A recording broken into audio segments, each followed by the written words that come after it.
Documentary script, The Qianlong Emperor intro, narrator. In the heart of Beijing, where the echoes of history resonate through the ancient stones, lies the Forbidden City, the imperial palace of the Qing Dynasty.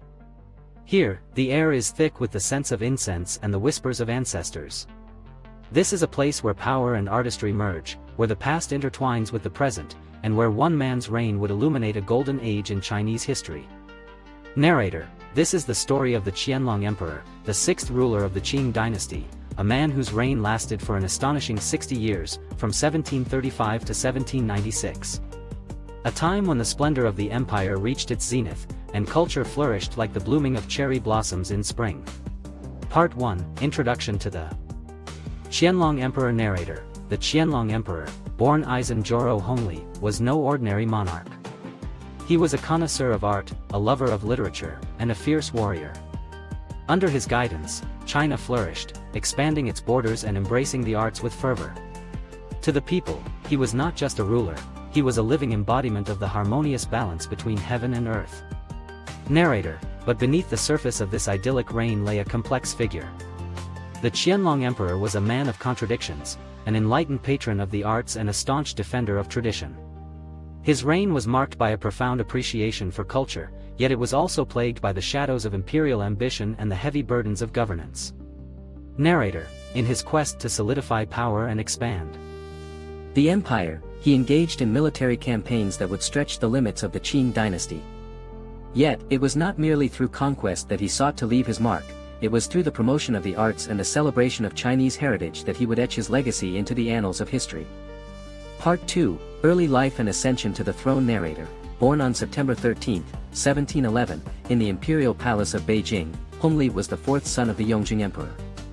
From his earliest days, he was surrounded by the opulence of the court and the weight of expectation. The air was rich with the scent of blooming lotus flowers, and the shadows of the towering palace loomed large over him, a constant reminder of his destiny. Narrator. A gifted scholar, Hongli was imbued with a deep sense of duty and ambition. His education was rigorous, steeped in Confucian ideals and the rich history of the dynasties that came before him.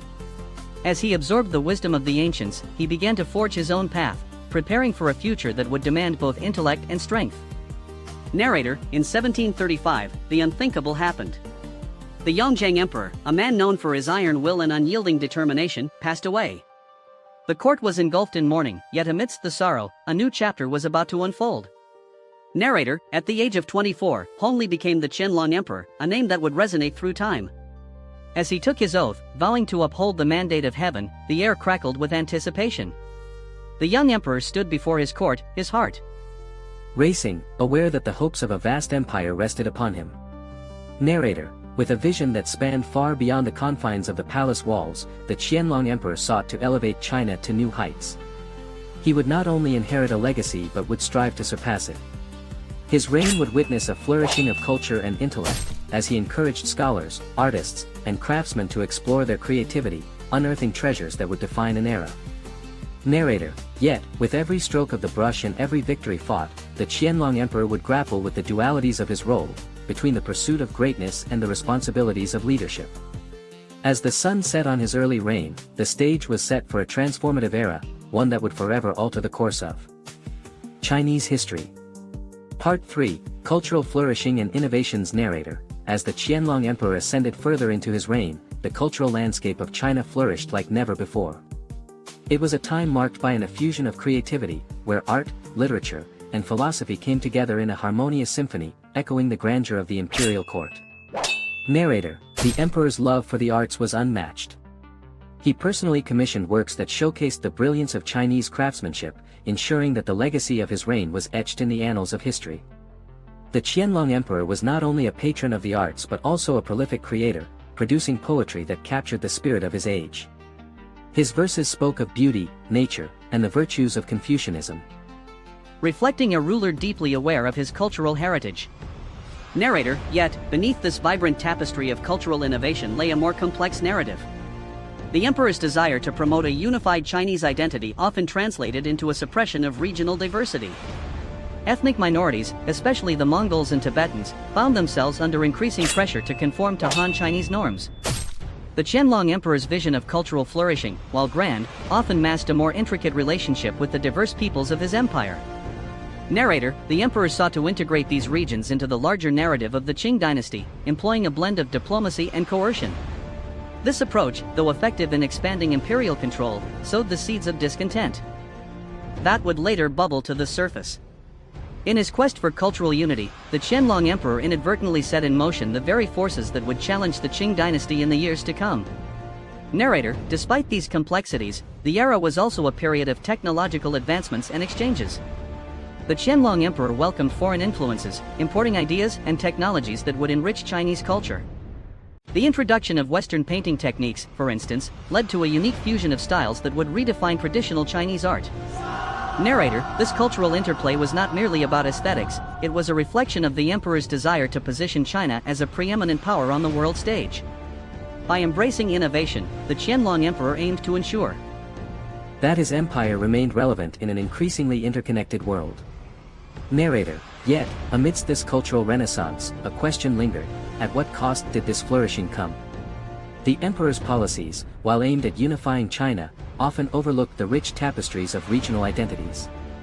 The balance between cultural pride and imperial control would prove to be one of the most challenging legacies of the Qianlong Emperor's reign. Part 4, Military Campaigns and Territorial Expansion. Narrator, the Qianlong Emperor's ambition extended far beyond cultural realms, it reached into the very heart of military strategy and territorial expansion. His reign was characterized by a series of military campaigns that sought to consolidate and expand the Qing Empire's borders. Narrator, from the conquest of Xinjiang to the subjugation of the rebellious tribes of Mongolia, the Qianlong Emperor employed a combination of military might and strategic diplomacy. His campaigns were meticulously planned, showcasing not only the strength of the Qing army but also the emperor's astute understanding of geopolitical dynamics. Narrator, the emperor's military successes were celebrated as the 10 Great Campaigns, a testament to his ambition. Yet, these campaigns came at a tremendous cost. The annexation of regions like Tibet and Xinjiang brought about significant loss of life and cultural upheaval for the indigenous peoples. The Qianlong Emperor, though celebrated for his military prowess, left a legacy fraught with contention and conflict. Narrator, in the pursuit of territorial expansion, the emperor often overlooked the complexities of the cultures he sought to integrate. The imposition of Qing authority led to resistance and resentment, as local populations grappled with the loss of their autonomy. As the emperor expanded his empire, he inadvertently sowed the seeds of discord that would later challenge the Qing dynasty's stability. Narrator, as the Qianlong Emperor aged, the realities of his reign began to shift. The military campaigns that once brought glory now demanded an ever-increasing toll. The emperor, caught between the desire for expansion and the challenges of governance, faced a turning point, a critical juncture in his legacy. Outro. Narrator, the Qianlong Emperor's reign was a paradox, an era of unparalleled cultural flourishing, marked by artistic brilliance and technological innovations, yet shadowed by the complexities of imperial control and military ambition. His legacy is a tapestry woven with both triumph and tragedy, reflecting the dualities of power, identity, and culture. Narrator, in the annals of history, the Qianlong Emperor stands as a monumental figure, a ruler whose aspirations reshaped a nation but also whose decisions reverberated through time, leaving behind a legacy that continues to provoke discussion and analysis. Narrator, in the end, the story of the Qianlong Emperor is not merely one of power and artistry. It is a reflection of the eternal struggle between unity and diversity, between ambition and responsibility. This is the legacy of a ruler who, in his quest for greatness, forged a path that would forever influence the course of Chinese history.